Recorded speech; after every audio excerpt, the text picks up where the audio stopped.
Women's hockey coverage. There's not a ton going on. It's the off season right now, but the big news obviously is the World Championships have been canceled. Chris, if you want to go into more detail, I'm going to pass it over to you. The Women's World Champion, the 2021 Women's World Championships, which were canceled last year, and they were also supposed to take place in Halifax. Yeah.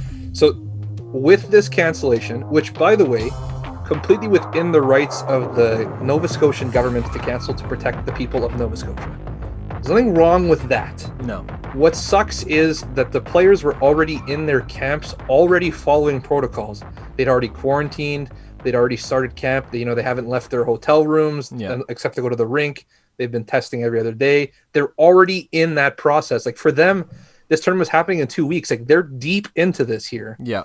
And to have it canceled for a second year in a row is gut wrenching. And there was no backup plan. So there's been no top level women's international hockey competition in the last year. And meanwhile, and this is like the worst part, WIHF has staged a men's under 20, the men's worlds, and they're scheduled to have the men's U18. The men's U18 is happening this year. And the women's world championships got canceled. Yeah. The blatant not having a backup plan. I was just going to say, like, it's one thing. It reminds me, Ty, you would know because you've seen it. It reminds me exactly of what hockey tournaments do when they have to figure out prizes to give for the girls' teams. And it's just, you can tell it's rushed, it's panicked, and there's zero effort put behind it. And that's what's frustrating. I understand that COVID is a big deal. If it's not possible in Halifax, by all means, don't play it there. Yeah. But have a backup plan. They had a bubble for the World Juniors, a whole bubble. And there were more than one city that was ready to do it. You can't tell me there's not more than one city that wants to host the Women's World Championships. Yeah.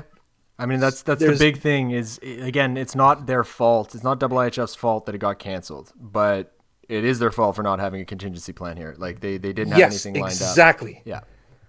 So it's not it's not like they should just get off scot-free because it's not our fault. Like, it was out of our hands. It was canceled. Like, there's still more. Yeah, we're in a pandemic. Health is number one priority for everyone. Absolutely, that's fine. But there's a way to have a backup plan for all these things. Yeah, and they chose not to. That's the problem. Yeah. So,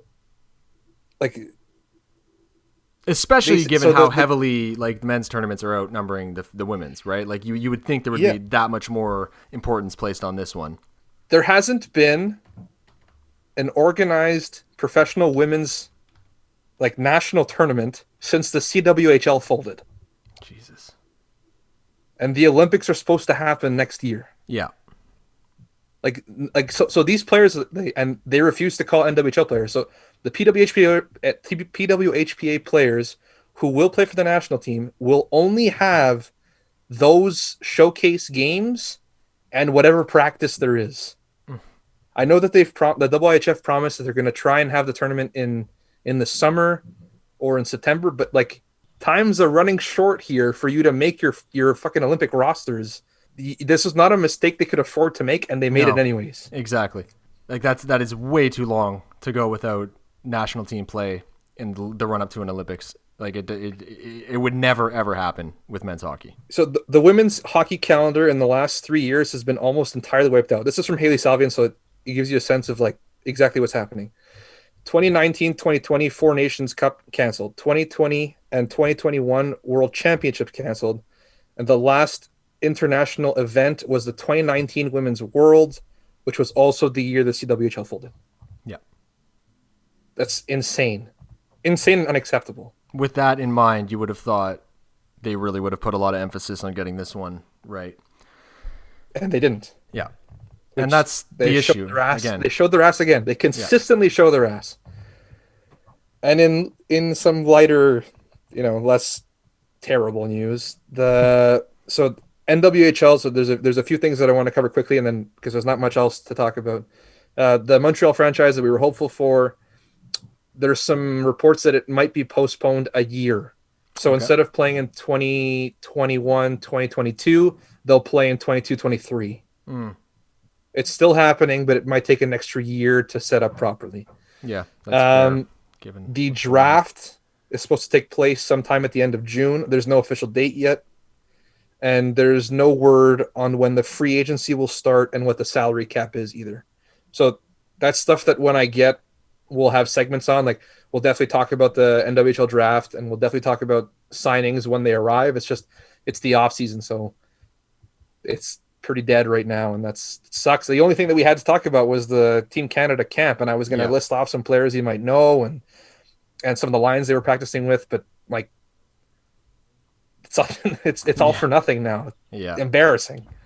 Yeah, definitely a very, very unfortunate turn that took. And it's one of those things where it doesn't seem like that big of a deal until you start to dig a little bit under the surface and compare it to the way they treat men's hockey. There's no way that happens to men's hockey, right? Like hockey or the IIHF would never let that happen, that there would be this big of a gap between tournaments. They had the men's tournament last year. Yeah. No one even likes the men's tournament. The NHL players, they have to be begged to go. Yeah. Like it's not even this. It has no value for the men's game, and they still made it happen. Like that's. I don't even know what to say at that point. It's pretty bold. I mean, look, it's a very, very long-standing culture, right? Like this is something that wouldn't have caused people to bat an eye 10 years ago, or 15, 20 years. You know, like people would have let it slide a lot easier. So it's the kind of thing that hopefully they're, getting their feet held to the coals enough this time around that they realize that these kind of things are not okay. Like this can't fly. This is not good for growing the game. It's not good for women's hockey. It's not good for hockey in general.